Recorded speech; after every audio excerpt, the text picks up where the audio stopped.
Hello friends, welcome to my channel travel wonder. आज के video में मैं आपको लेकर चलूँगा जंजैहली वैली में, जो कि स्थित है मंडी डिस्ट्रिक्ट में, जो कि एक बहुत ही सुंदर अनएक्सप्लोर्ड टूरिस्ट डेस्टिनेशन है। और साथ ही दर्शन करवाऊँगा पांडव शिला का, जिसे कि एक उंगली से भी हिलाया जा सकता है। और साथ ही मैं आपको रास्ते में आने वाली जगहों जैसे कि मंडी, कैलोधार, बख्शियाड़ में स्थित प्रसिद्ध मंदिरों के दर्शन भी करवाऊँगा।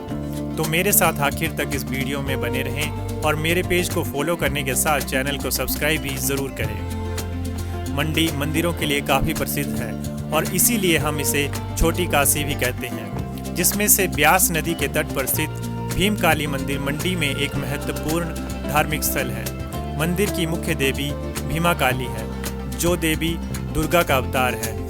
मंदिर के प्रांगण में काफ़ी खुली जगह होने से यहाँ एक पार्क भी बनाया गया है, जहां बच्चों के खेलने के लिए काफ़ी तरह के खेल कूद से जुड़े हुए साधन उपलब्ध हैं। हम यहां संडे के दिन पहुंचे थे तो देखा कि यहां काफ़ी भीड़ थी। पार्क में बहुत से बच्चे खेल रहे थे, साथ ही बहुत से लोग यहां मंदिर में दर्शन करने के लिए भी पहुंचे थे। मंदिर से ब्यास नदी के चारों तरफ फैली मंडी वैली का बहुत ही खूबसूरत व्यू दिखता है।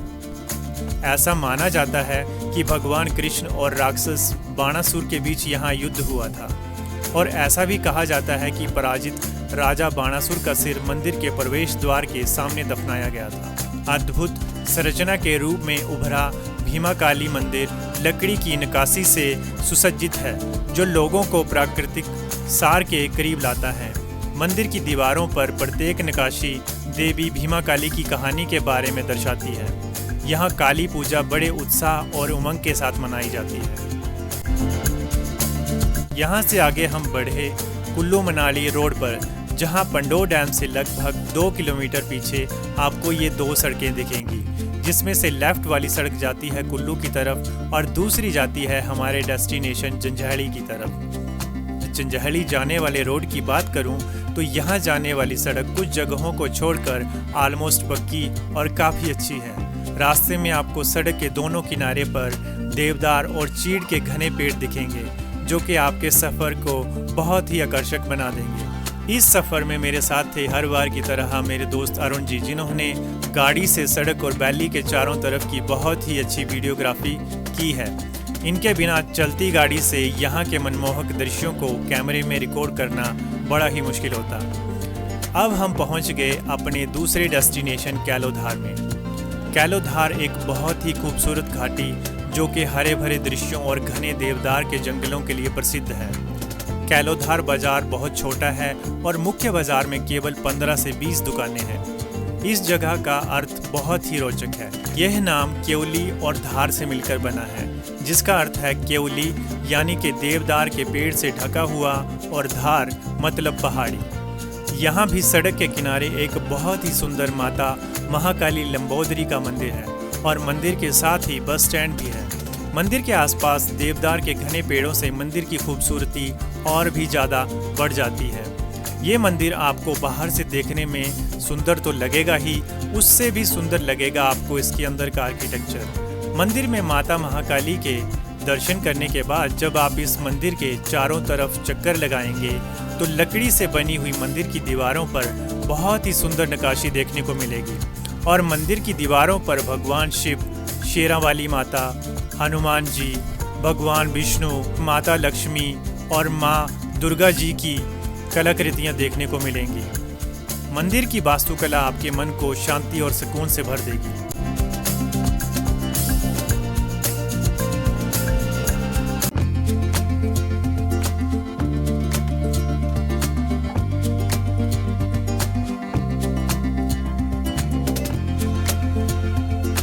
यहाँ से आगे घने देवदार के जंगलों के बीच सड़क किनारे एक और जगह आती है, जिसका नाम है चमोनी नाला, जहाँ मनरेगा टूरिज्म स्कीम के अंतर्गत एक बहुत ही सुंदर पार्क का निर्माण किया गया है। और इस पार्क को भी टूरिज्म पॉइंट से काफ़ी डेवलप किया गया है, जहाँ पे पीने के पानी के साथ साथ वॉशरूम की सुविधा भी दी गई है।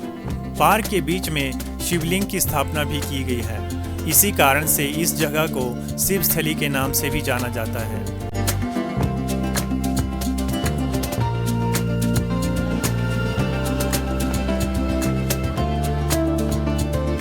साथ ही इस शिवलिंग के पीछे कुछ दूरी पर भगवान शिव की ध्यान में लीन बहुत ही सुंदर मूर्ति भी बनाई गई है। यहाँ से आगे आप पहुँचेंगे बक्सियाड़ वैली में। बक्सियाड़ मंडी जिले की थुनाग तहसील में एक लोकप्रिय पर्यटन स्थल और ठहरने का स्थान है। चारों ओर से पहाड़ियों से ढकी हुई घाटी के कारण बक्सियाड़ का मौसम थोड़ा ठंडा है और गर्मियों की छुट्टियों में यहाँ आना एक अच्छा ऑप्शन है। बक्सियाड़ घाटी सेब के लिए भी जानी जाती है।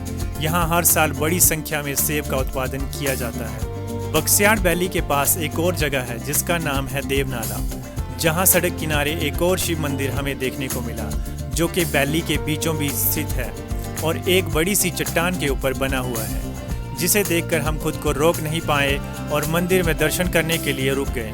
यहाँ भी कैलोधार के महाकाली मंदिर की तरह मंदिर के मुख्य दरवाजे के साथ दीवार में भी लकड़ी के ऊपर बहुत सुंदर नक्काशी के साथ कई देवी देवताओं के चित्र भी बनाए गए हैं। मंदिर के अंदर शिवलिंग और नंदी जी के साथ भगवान शिव, पार्वती और गणेश जी की प्रतिमाएं भी थी।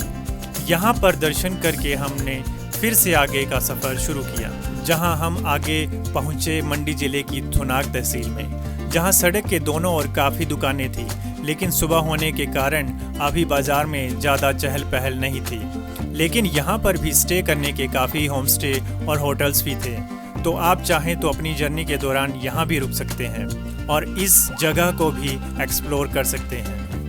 थुनाग से लगभग 11 किलोमीटर आगे हमारा अगला डेस्टिनेशन आया, जिसे पांडवशिला के नाम से जाना जाता है। पांडवशिला, जहां आप देखेंगे कि सड़क से नीचे एक बड़ी सी चट्टान है, जिसे पांडवशिला के नाम से भी जाना जाता है। पांडवशिला जंजैहली घाटी के प्रसिद्ध पर्यटन स्थलों में से एक है। इस जगह का नाम पांडवों के नाम से पांडवशिला पड़ा। इस स्थान का काफ़ी ऐतिहासिक और धार्मिक महत्व है। यहाँ पर एक विशालकाय चट्टान एक अन्य चट्टान पर खड़ी है। इस चट्टान के बारे में कई कथाएं प्रचलित है। एक कथा के अनुसार जब पांडव वनवास पर थे, उस वक्त उन्होंने एक रात इस स्थान पर विश्राम किया था। रात खत्म होने से पहले जब उन्होंने दूसरे स्थान के लिए प्रस्थान किया, तो वे अपनी कटोरी या कहिए चिलम का चुंगल यहीं छोड़ गए थे, जो आज इस विशालकाय चट्टान के रूप में विद्यमान है। एक अन्य दंत कथा के अनुसार जब वनवास के समय पांडवों ने स्थान पर विश्राम किया था, तो यहाँ के लोगों ने पांडवों से आग्रह किया था कि इस स्थान पर एक बहुत बड़ा राक्षस रहता है, जो उन्हें बहुत परेशान करता था। इसीलिए इस राक्षस को खत्म किया जाए। तब भीम ने इस विशालकाय चट्टान से उस राक्षस को मार दिया था। इस चट्टान को एक उंगली से भी हिलाया जा सकता है, जो कि किसी चमत्कार से कम नहीं है। अब हमने भी इस शिला को हिलाने की कोशिश की, जिसका पता शिला के नीचे रखी पत्थर की मूर्तियों के ऊपर लकड़ी के हिलने से चलता है। हमने देखा कि वाकई में ये चट्टान बहुत ज़्यादा तो नहीं, पर थोड़ी सी हिलती है। यदि आपको इस बात पर भरोसा ना हो, तो यहाँ आकर खुद इस शिला को हिलाकर प्रमाण देख सकते हैं। यहाँ से आगे के रास्ते में आपको सड़क के दोनों ओर काफ़ी बर्फ़ देखने को मिलेगी। साथ ही सड़क के किनारे आपको बहुत से सेब के बगीचे नज़र आएंगे, जो कि पूरी तरह बर्फ़ से ढके हुए थे, जो कि जंजैहली वैली की खूबसूरती को और ज़्यादा बढ़ा रहे थे। मैं भी यहाँ दोबारा लगभग 15 साल बाद आया हूँ, तो कुछ पुरानी यादें भी ताज़ा हो गई। हर सफ़र की तरह इस बार भी मुझे एक यूनिक चीज़ यहाँ देखने को मिली। रास्ते में हम जब वीडियो बनाने के लिए एक होटल के पास रुके, जहाँ से वैली का बहुत सुंदर व्यू दिख रहा था, तो मैंने देखी प्रकृति की एक बहुत ही सुंदर कलाकृति, जिसमें कि स्नोफॉल होने के बाद एक सेब के पेड़ की टहनियों पर बर्फ़ शीशे की तरह जम गई थी। वैसे हमने इस बार का प्लान शिकारी देवी टेम्पल जाने का बनाया था, बट जब यहाँ पहुँचे तो पता चला कि यहाँ से आगे काफ़ी बर्फ़ गिरी है, जिससे शिकारी देवी टेम्पल तक पहुँच पाना बहुत मुश्किल था। थोड़ी सी निराशा तो हुई, बट कोई बात नहीं। यहाँ पहुंचकर भी हमें कुल्लू मनाली और शिमला की तरह बर्फ़ का दीदार हो गया। और ख़ास बात ये थी कि किसी प्रकार के ट्रैफिक जैम या और परेशानी का सामना नहीं करना पड़ा, जो कि अक्सर ऐसी जगहों पर होता है। हमने यहाँ काफ़ी इंजॉय किया और यहीं से काफ़ी अच्छी मेमोरीज़ बनाकर वापस भी आ गए।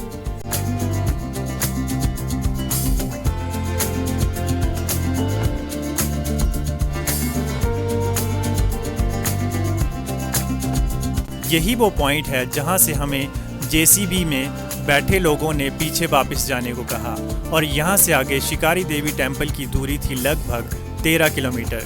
पर इस पॉइंट से आगे काफ़ी बर्फ़ होने से सड़क काफ़ी ख़राब थी, तो हम यहाँ से आगे नहीं जा पाए। अब हम मार्च या अप्रैल में यहाँ वापस आकर यहाँ से आगे का सफ़र पूरा करके शिकारी देवी टेम्पल तक ज़रूर जाएंगे। आई होप आपको ये वीडियो अच्छा लगा होगा, तो इस वीडियो को लाइक और शेयर करने के साथ मेरे फेसबुक पेज को फॉलो करने के साथ चैनल को सब्सक्राइब भी ज़रूर करें।